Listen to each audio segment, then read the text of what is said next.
Okay nakakaginhawa pala talaga. Ibinaba ni Ian ang pagmassage niya pababa sa mga braso ni Flo. Dahilan para mahulog ang strap ng duster ng ginang. Kaya nagulat to at agad niyang tinaas to. Teka ho, huwag niyo munang itaas at mamasihin ko po yung kilikili ninyo. Kahit na nag-aalangan si Flo, ay nagpaubaya na rin siya sa huli dahil swabe naman ang ginagawa ng binata. Sinimulan na ngang i-massage ni Ian ang ilalim ng braso niya hanggang sa gilid ng kilikili niya. Bagay na ikinakiliti niya at naging malikot to pero hindi to pinansin ni Ian. Ayos Ian, okay ang ginagawa mo. Pero mas magiging komportable ho kayo kung hihiga kayo para makabuelo ako. Nakapikit namang sumunod agad si Flo. Inaantok na rin siya sa ginagawa ng lalaki. Sinimulang pasadahan ni Ian ang tiyan niya at bewang. Nang dumaplis ang kamay ng lalaki, ay medyo nagulat ang ginang pero hindi na niya to pinansin dahil inisip niyang hindi naman yun sinasadya ng binata. Kalasin na rin ho natin tong duster niyo para mapreskuhan kayong lalo. Bago pa makasagot si Flo, ay mabilis nang nakalas ni Ian at naibaba sa paanan niya ang kanyang suot. Kumuha ulit ng body oil si Ian at sinimulang ipahid sa kanyang mga hita at talampakan. Hindi mapigilan ni Flo na mapapikit. Nakaka-relax po ba tita? Oo Ian, okay ka. Nakaka-relax talaga ng katawan. Matagal ding nagbabad si Ian sa kanyang mga hita hanggang sa makaidlip si Flo. Dahil sa mababaw lang ang tulog niya, ay dama pa rin niya ang nakaka-relax na massage ng binata. Bigla siyang napakunot ng noo dahil ilang beses niya yatang naramdaman ang pagiging pilyo ni Ian. At sa pagkakataong to, alam niyang sinasadya na iyon ng binata. Ian, wika niya. Relax lang ho kayo tita.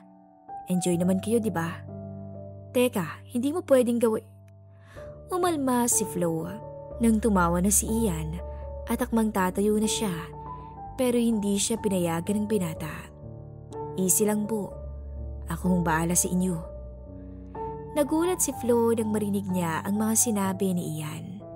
Pinilit pa rin niyang tumayo pero dahil sa husay na ginawa ng binata ay napapikit na lang ang kanyang mga mata habang hinawakan niya ang braso ni Ian na hindi niya maintindihan kung itutulak ba niya o aalalayan para lalong mas mapalapit sa kanya. Ilang minuto ang nakalipas. Nagpakalunod ang dalawa. Parehong pawisan at tila languna sa kakaibang nararamdaman. Hanggang sa biglang napatayo si Ian at tuluyan ng kinalas ang lahat sa kanya. Hindi na napigilan ni Flo na ibukas ang binti upang bigyang layang gawin sa kanya ni Ian lahat ng naisin nito. Hindi na niya naisip ang anak at ang pagiging pabigat ng binata sa kanilang bahay. Sa ngayon, ang nasa isip na lamang ng magandang misis ay tuluyang marating ang sukdulan. Sumagi si isip niya ang asawa dahil malayong malayo si Ian dito. Grabe, di hamak na mas nabiyayaan ang nobyo ng anak kesa sa dating asawa.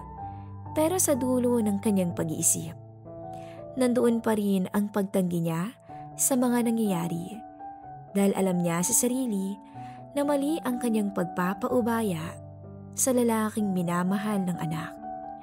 Pero sa kaibuturan naman ng kanyang pagkatao ay sinasabi ang karapatan at saya na kanyang nararanasan sa unang pagkakataon sa buong buhay niya. Pasensya na ho kayo tita, hindi ko lang talaga napigilan ang sarili ko. Wika ni Ian. Patatawarin kita Ian, total ay aalis ka naman na mamaya. Pero sa paglipas ng araw, Hindi natuloy ang balak ni Flo na pagpapaalis sa binata. Sa halip, ito ang pumuno sa pangangailangan niya bilang babae. Nagmistulang mag-asawa silang dalawa ng lalaki kapag wala ang kanyang anak, na kapag may pagkakataon ay hindi nila inaaksaya.